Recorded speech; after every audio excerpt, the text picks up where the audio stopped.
اديني 5 نصايح لاختيار شريك حياه. كويس. ايه كويس؟ خفيف. بحبه يعني لو مش بحبه في داهيه ياي.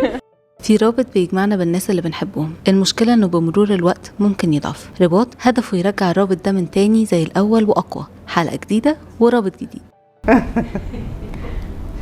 احلى ذكرى لينا مع بعض يوم تخرجي من الجامعه، دي اكتر حاجه بالنسبه لي معلمه. مش عشان انا كنت مبسوطه ان انا بتخرج، انا كنت مبسوطه ان انا شايفاكوا وانا شايفه في عينيكوا ان انتوا براود قوي، ان انتوا مبسوطين وفخورين بيا كده. انا كنت فرحانه، كنت حاسه ان انا عرفت اعمل حاجه فعلا تخليكوا مبسوطين.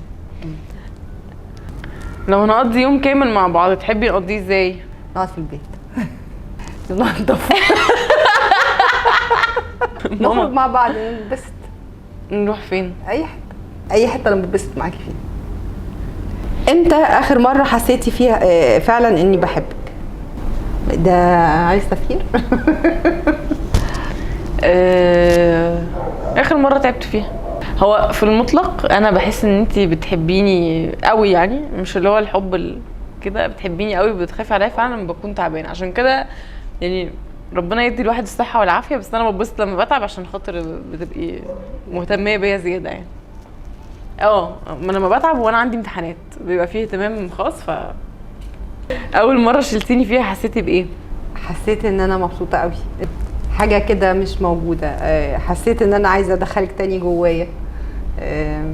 حاجات كتير، احاسيس مختلطه يعني. فكنت لسه فايقه من البنج، وكنت بقى يعني احاسيس كانت فظيعه يعني، بس الحمد لله كانت جميله جدا يعني. الحمد لله. موقف مريتي بيه وكان نفسك اكون جنبك فيه؟ هو كل المواقف الصعبه اعتقد ان انت كنت موجوده فيها يعني. مش يعني موقف بالنسبه لي كان رخم قوي يعني. انا كنت حاسه ان انا املوست كده وان انا ضايعه. انت كنت موجوده عادي وكل حاجه، بس انا كنت اول يوم ليا جامعه ومعيش بني ادمين اعرفهم، فاللي هو ايه ممكن اكلم ماما تيجي تقعد معايا يعني. بس لكن بقيه المواقف اللي هي الحياتيه الصعبه الفظيعه دي لا بتبقي موجوده فيها طبعا. امتى هتحسي انك مطمنه عليا؟ طبعا مفيش اي ام بتطمن على اولادها على طول، فان شاء الله ربنا يسهل لما اموت بقى. هتشتغل عليكي ليه يا حبيبتي كده؟ هطمن عليكي لما تتجوزي. ما اعرفش لما انا ما اعتقدش انت تطمني لما اتجوز. انا ما اعتقدش ان في طبعا على بنات يعني، ما اعتقدش يعني. في دايما الام قلوقه على اولادها يعني، ما اعتقدش ان هيبقى مطمن عليكي ابدا يعني. حاجه حكيتي لي عليها وقلتي لي ما اقولش لحد والخبر اتسرب لكل الناس. مشكلتي معاكي الازليه، كل الحاجات اي حاجه في اول خناقه بتطلع يعني. احنا ماما لو سمحتي يا ماما انا بحكي لك الموضوع ده، دي حاجه بيني وبينك. مش حاضر، مفيش يا ماما اتخانق معاكي اول خناقه. لا يا حبيبتي، ايه بابا وادهم دول بني ادمين يعني، ما هم دول برضو اشخاص. هم حياتي كلها، وانا برضو انا جزء من الحياه دي. هل ادهم لما بيحكي لك حاجه بتيجي تحكي لي؟ بحكي لك. لا مستحيل. طيب. ما حصلش. ما تعمليش كده تاني. حاضر. لاي مدى انت شبه مامتك؟ لاي مدى انت مختلفه عنها؟ مامتي انا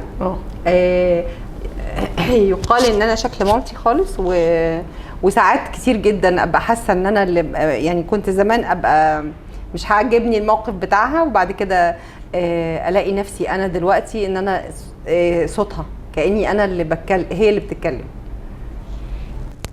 ايه الحاجه لما بعملها ليكي بتبقي مبسوطه جدا؟ اكله طبعا. يعني احنا كل الحاجات اللي جت في دماغي هي اكل. لا في المطلق لما تديني اهتمام يعني ايا كان ايه نوع الاهتمام، وان انت مثلا تقعدي تتكلمي معايا، الحاجه اللي بتبسطني اكتر من ان انت تتكلمي، من ان انا اتكلم معاكي، ان انت تتكلمي معايا، ان انا تحكي لي موقف مثلا حاجه ضايقتك، او تحكي لي حاجه زمان عملتيها ونفسك ما اعملهاش انا. الحاجات دي بتبسطني اكتر من ان انا اجي احكي.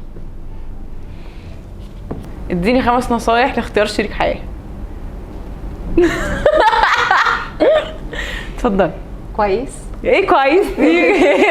خفيف. بحبه. يخرب بيت ماما لو سمحتي، نصايح لشريك الحياه مش ليك انت، ليا انا. اتفضل. اقول لك كويس بحبه. نفس نصايح ماما والله. بحبه يعني، لو مش بحبه في داهيه ياي.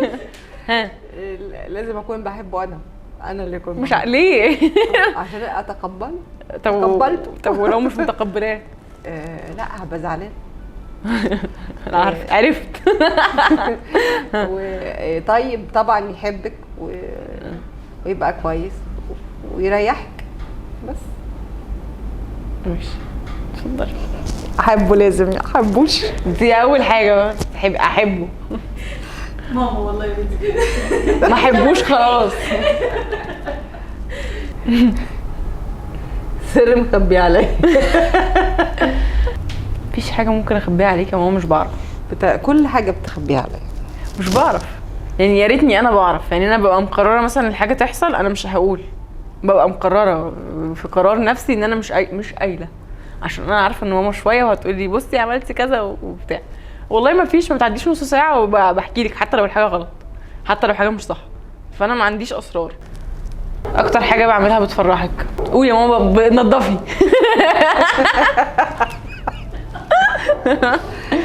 لما بتنجحي في حاجه ببقى مبسوطه قوي. لا حاجه بعملها لك انت. بتعملها لي انا يعني؟ حاجه بعملها لك انت بتخليكي مبسوطه. بتبقي طيبه معايا. هو انا شريره معاكي؟ طبعا جدا. مش ممكن. قولي لي اكتر 3 حاجات بتحبيها فيا. دمك خفيف، والله بحب قوي دمك الخفيف ده، عشان بنخرج منه من المواقف الصعبه. حتى لو، ودي حاجه برضه انا واخداها منك، ان انا حتى لو متضايقه او متاثره يعني، لو في حاجه هتضحكني هضحك ومش مهم. تحملك المسؤوليه الفظيع يعني، دي ساعات حاجه بتعصبني منك، بس يعني دي طبعا حاجه. التاني ما هي تالت حاجه بقى حنينه. لو عجبتكم الحلقة ما تنسوش تعملوا لايك وشير وسبسكرايب، واحكوا لنا في الكومنتات عن 2 علاقتهم حقيقية ويونيك وعايزينهم يطلعوا معانا في البرنامج. نشوفكم الحلقة الجاية ورابط جديد.